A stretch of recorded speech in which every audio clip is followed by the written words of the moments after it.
કે એના પછી આપણે જોયું હતું તો કે statically ડિટર્મિનેટ beam.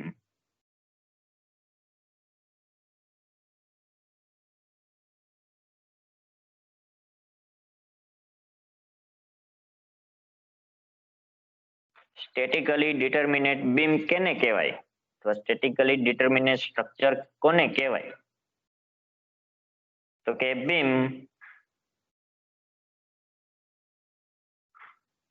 which can be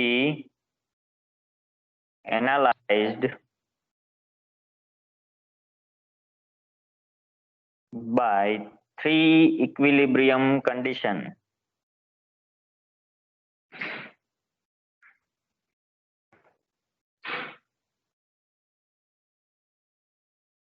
Is known as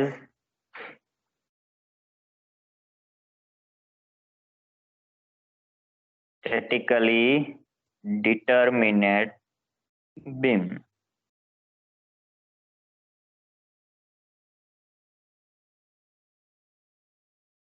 બરાબર, આ એની ડેફિનેશન થઈ ગઈ.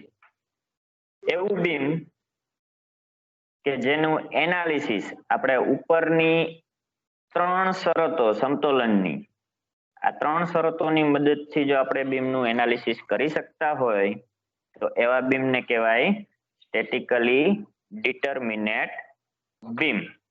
હવે એવા બીમ કયા કયા છે? તો કે ઓલરેડી આપણે શીખી ગયા છે લાસ્ટ સેમમાં. Number 1 is simply supported beam.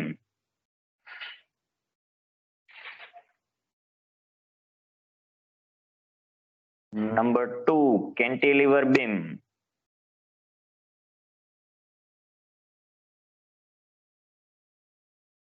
Number 3, overhanging beam.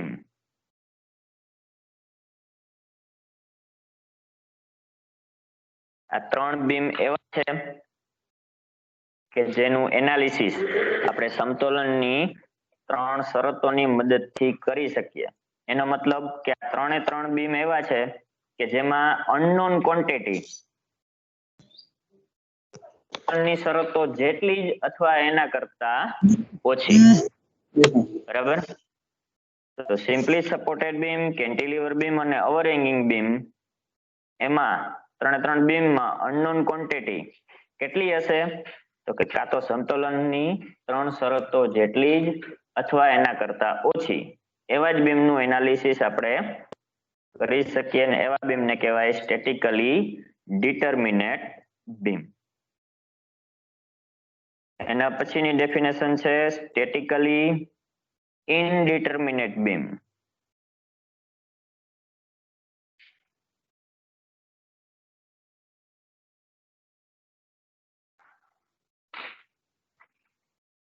તો આની ડેફિનેશન જો આપણે લખવી હોય તો આપણે આ જ રીતે લખી શકીએ કે beam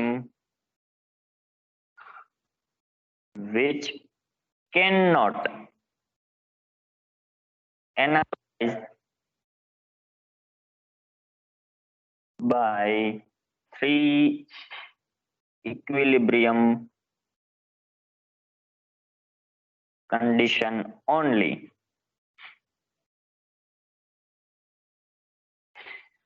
is known as statically determinate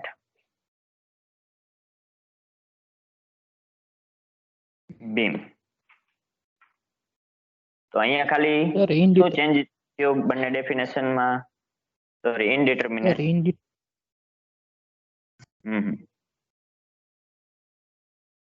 શું ચેન્જીસ થયો? તો કે સ્ટેટિકલી ઇનડિટર્મિનેટ બીમ કેવું હશે? તો કે એનું એનાલિસિસ તમે સમતોલનની આ 3 શરતોની મદદથી જ કરી શકો એવું જરૂરી નથી. આ 3 શરતો એના માટે ઓછી પડતી હોય તો તમારે બીજી કોઈ નવી મેથડ જોઈએ, નવા કોઈ ઇક્વેશન જોઈએ, બરાબર, એવા બીમને એનાલિસિસ કરવા માટે. તો એવા બીમ કયા છે? બરાબર, તો એના એક્ઝામ્પલ આપણે જોઈએ તો એવું બીમ એક છે ફિક્સ બીમ.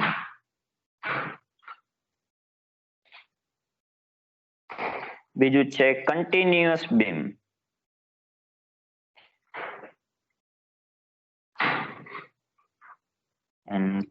ત્રીજું છે પ્રોપ્ડ કેન્ટિલીવર બીમ. આ ત્રણ બીમ એવા છે કે જેને એનાલાઇઝ કરવા માટે આપણી ત્રણ સમતોલનની શરતો પૂરતી છે નહીં. એનો મતલબ કે આ ત્રણ બીમમાં અનનોન ક્વોન્ટિટી કેટલી હશે? તો કે સમતોલનની શરતો કરતા વધારે હશે. બરાબર, અનનોન ક્વોન્ટિટી કાં તો 4 હોય, 5 હોય, 3 નહીં હોય. બરાબર, સમતોલનની શરતો કરતા વધારે અનનોન ક્વોન્ટિટી હોય તો તમારે આવા બીમને તમે કહી શકો સ્ટેટિકલી ઇનડિટર્મિનેટ બીમ. ઓકે, નેક્સ્ટ સ્ટેપમાં આપણે આગળ જઈએ તો એક ડેફિનેશન આપણે સ્ટડી કરવાની છે, ડિગ્રી ઓફ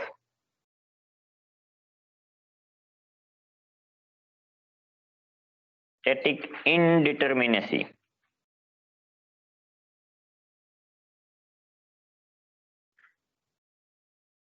અને આપણે શોર્ટમાં કહેશું SI, static ઇનડિટર્મિનેસી, SI.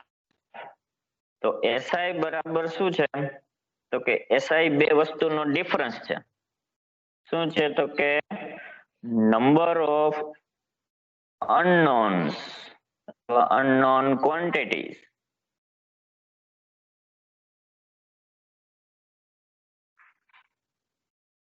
Minus number static equilibrium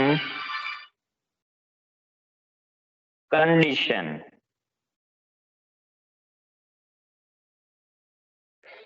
બીમમાં જેટલી અનનોન ક્વોન્ટિટીઝ હોય એમાંથી આપણે માઇનસ કરશું number of static equilibrium condition. Equilibrium condition કેટલી છે? તો કે 3.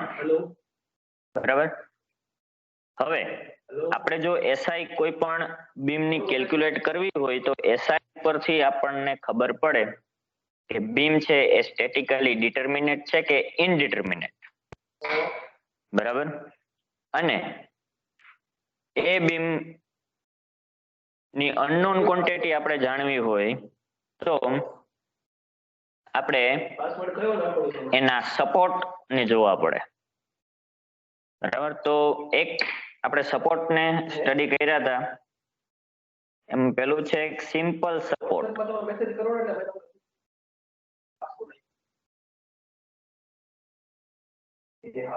બરાબર, સિમ્પલ સપોર્ટ કેવો હોય? તો સપોર્ટ ને આપણે ટ્રાયેંગલ થી દર્શાવીએ છીએ.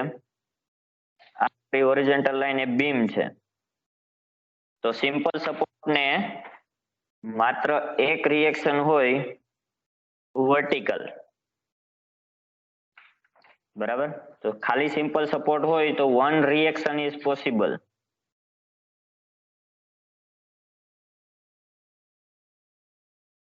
તો બીમમાં જો સપોર્ટ સિમ્પલ હોય તો એક અનનોન ક્વોન્ટિટી થઈ આ સપોર્ટ માટે. બરાબર, જેટલા સપોર્ટ એટલી ક્વોન્ટિટી, અનનોન ક્વોન્ટિટી. બીજો સપોર્ટ પણ સિમ્પલ જ છે, બટ હિન્જ સપોર્ટ આપણે એને નામ આપી દઈએ હિન્જ સપોર્ટ. હિન્જ સપોર્ટ કેવો છે? તો કે સિમ્પલ જ છે, બટ સપોર્ટ અને બીમ વચ્ચે હિન્જ આપી દીધો છે, રોટેશન આપી દીધું છે. ત્યારે એના બે રિએક્શન પોસિબલ થાય, એક વર્ટિકલ અને એક હોરિઝોન્ટલ. હિન્જ હોય તો એ હોરિઝોન્ટલ અથવા વર્ટિકલ દિશામાં ખસી શકે નહીં. તો હિન્જ સપોર્ટ માટે 2 reaction is possible.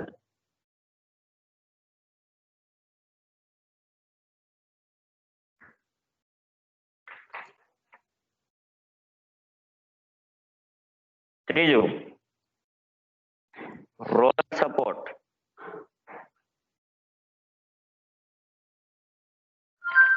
Roller support કેવો છે? અગેન ઇટ્સ સિમ્પલ, આ બીમ છે અને સિમ્પલ સપોર્ટ ની નીચે આપણે રોલર કરી દઈએ. રોલર શું કરશે? હોરિઝોન્ટલ ડાયરેક્શનમાં તમને મૂવ થવા દેશે, એટલે કે હોરિઝોન્ટલ ડાયરેક્શનમાં તમને રિસ્ટ્રિક્શન આપશે નહીં. તો માત્ર એક રિએક્શન અહીંયા પોસિબલ થાય રોલર સપોર્ટ માટે. One reaction is possible.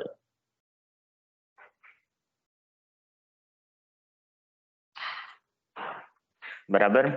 અને ચોથો સપોર્ટ છે ફિક્સ સપોર્ટ. ફિક્સ સપોર્ટ એટલે કેવો છે? તો કે બીમને દિવાલ સાથે એમ્બેડેડ કરી દેવામાં આવે ત્યારે આ બીમ ના વર્ટિકલ દિશામાં ખસી શકે, ના હોરિઝોન્ટલ દિશામાં ખસી શકે, ના એનું રોટેશન થાય. તો અહીંયા 3 રિએક્શન પોસિબલ: વર્ટિકલ, હોરિઝોન્ટલ અને મોમેન્ટ. તો ફિક્સ સપોર્ટ માટે 3 રિએક્શન ઇઝ પોસિબલ.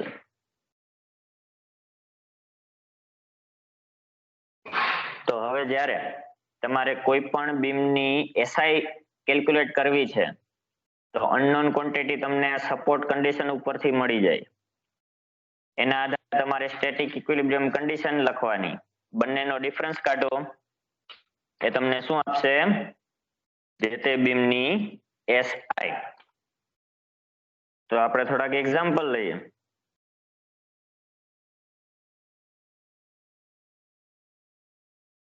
આ તમને એક્ઝામમાં 2 માર્ક્સમાં પૂછી શકે. તો સૌથી પહેલા એક બીમ લે કે સિમ્પલી સપોર્ટેડ બીમ.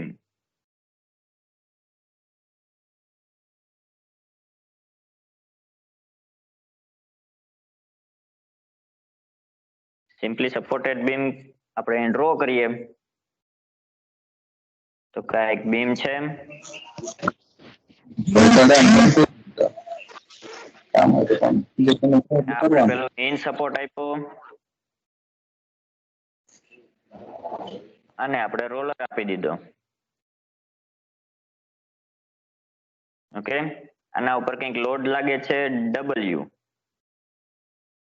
એક ત્રાસો ફોર્સ આપું છું W2. ત્રાસો ફોર્સ આપીએ એટલે એનું વિઘટન થાય. એના 2 ફોર્સ ને આપણે ત્રાસા ફોર્સ ને આપણે વિઘટન કરીએ એટલે એક હોરિઝોન્ટલ અને એક વર્ટિકલ ફોર્સ આપણને મળે. તો હિન સપોર્ટ આગળ 2 રિએક્શન પોસિબલ થાય, એક વર્ટિકલ અને એક હોરિઝોન્ટલ. જ્યારે રોલર આગળ ઓનલી વર્ટિકલ. તો સિમ્પલી સપોર્ટેડ બીમમાં અનનોન ક્વોન્ટિટી કેટલી થઈ આપણે ગણવી હોય એસઆઈ. તો અનનોન ક્વોન્ટિટી કેટલી છે? એક હોરિઝોન્ટલ છે અને 2 વર્ટિકલ, એટલે કે અનનોન ક્વોન્ટિટી 3. બરાબર. અને ઇક્વિલિબ્રિયમ ની કન્ડિશન પણ કેટલી છે? 3. તો હું લખું 3 - 3. તો એસઆઈ કેટલી થઈ? 0. એનો મતલબ કે સિમ્પલી સપોર્ટેડ બીમમાં એવી કોઈ પણ ક્વોન્ટિટી નથી કે જેને આપણે સમતોલનની શરતોની મદદથી શોધી ના શકીએ. બરાબર. બીજું બીમ લઈએ આપણે, કેન્ટિલીવર બીમ.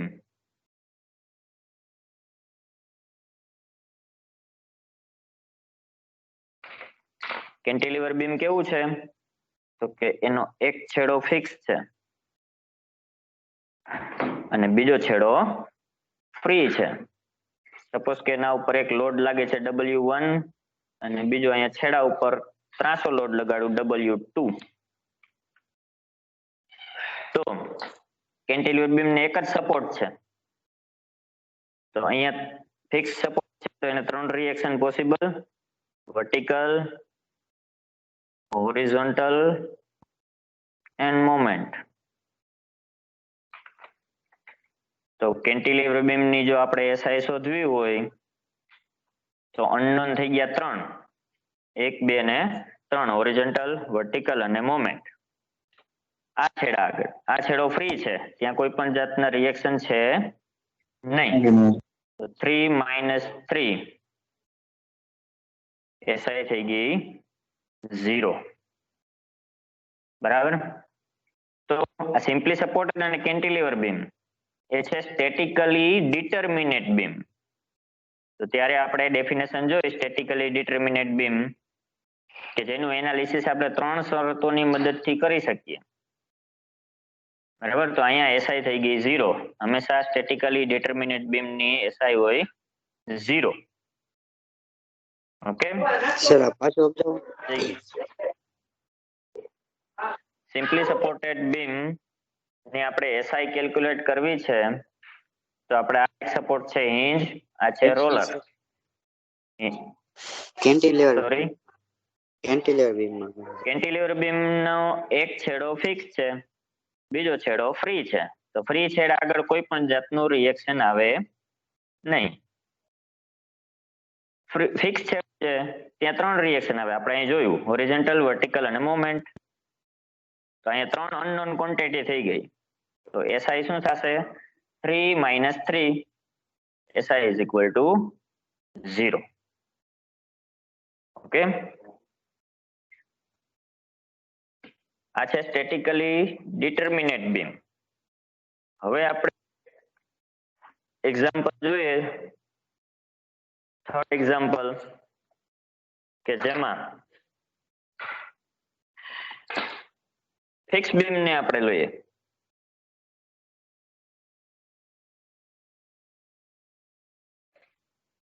તો ફિક્સ બીમ કેવું હોય કે જેના બંને છેડા, બીમના બંને છેડા ફિક્સ હોય.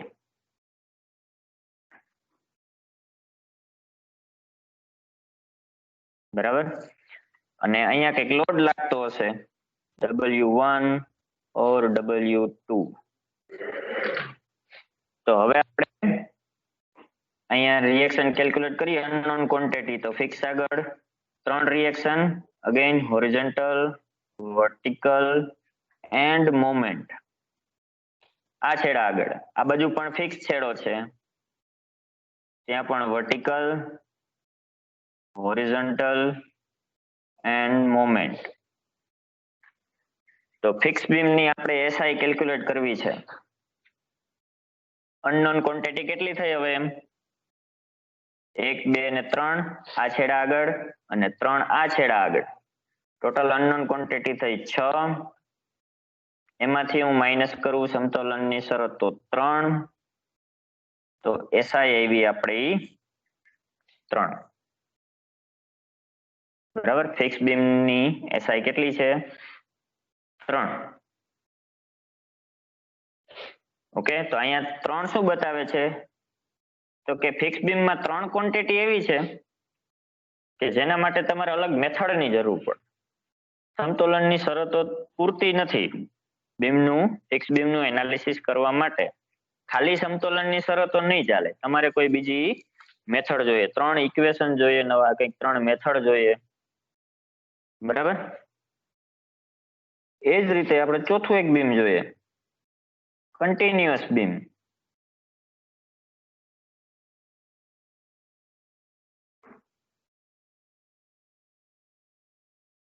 કન્ટિન્યુઅસ બીમ એટલે કેવું બીમ કે જેને 2 કરતા વધારે સપોર્ટ હોય.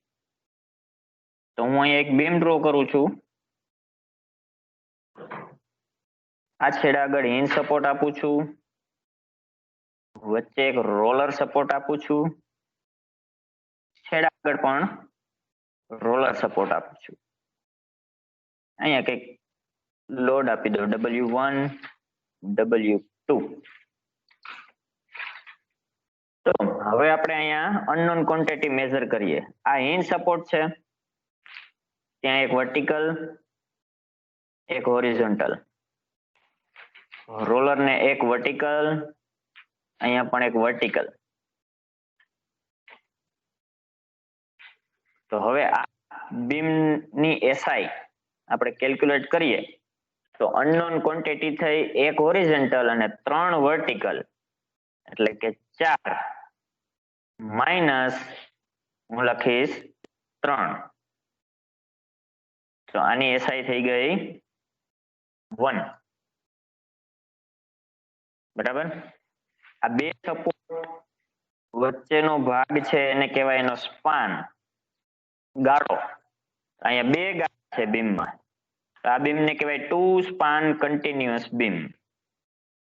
બરાબર. ટુ સ્પાન કન્ટિન્યુઅસ બીમ હોય, એક છેડો હિંજ હોય, બાકીના રોલર હોય, તો એની એસઆઈ થાય 1. એવી જ રીતે હું કન્ટિન્યુઅસ બીમ ને હજી આગળ લંબાવું, કારણ કે 2 કરતા વધારે સપોર્ટ છે, તો હવે હું 4 સપોર્ટ મૂકી દઉં અહીંયા.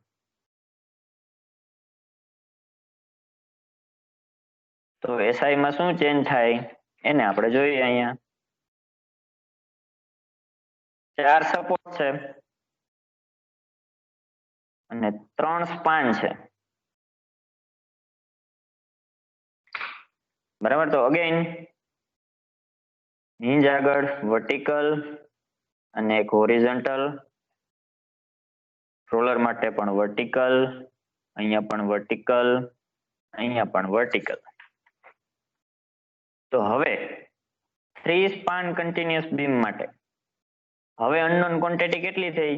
તો કે 1 હોરિઝોન્ટલ, 4 વર્ટિકલ, એટલે કે 5 માઇનસ સમતોલનની શરતો કરીએ આપણે 3, તો આની એસઆઈ થઈ ગઈ 2. બરાબર. આ રીતે જો સપોર્ટ ને તમે વધારતા બીમની લંબાઈ વધતી જાય, સ્પાન વધતા જાય, તો એની એસઆઈ પણ વધતી જાય અને બીમ છે એ કોમ્પ્લેક્સ થતું જાય, એની ગણતરી થોડીક અઘરી થતી જાય કન્ટિન્યુઅસ બીમ. 5મું આપણે બીમ જોઈએ, propped cantilever beam.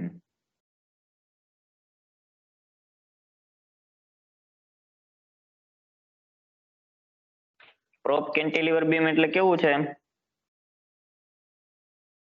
Same as cantilever beam, કે જેનો એક છેડો ફિક્સ છે પણ બીજો છેડો અહીંયા ફ્રી નથી. એ સપોઝ કે મેં રોલર આપી દીધો છે, અહીંયા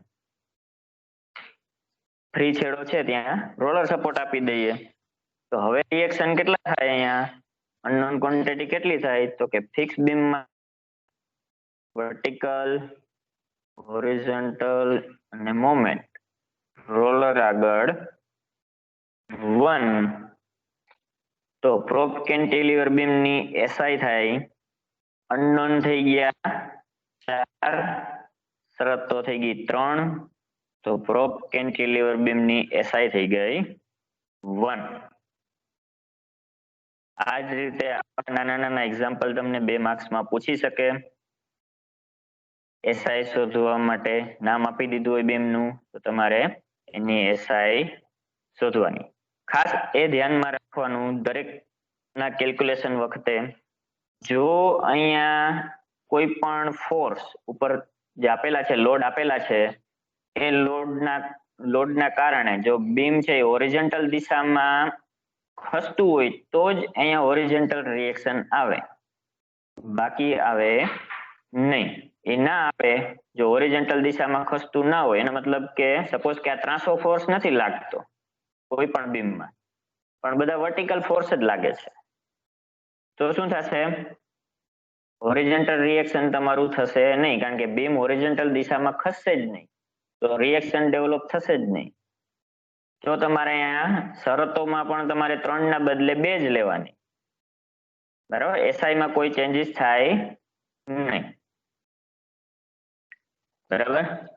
તો આજનું સેશન આપણું અહીંયા સુધીનું રાખીએ છીએ. હવે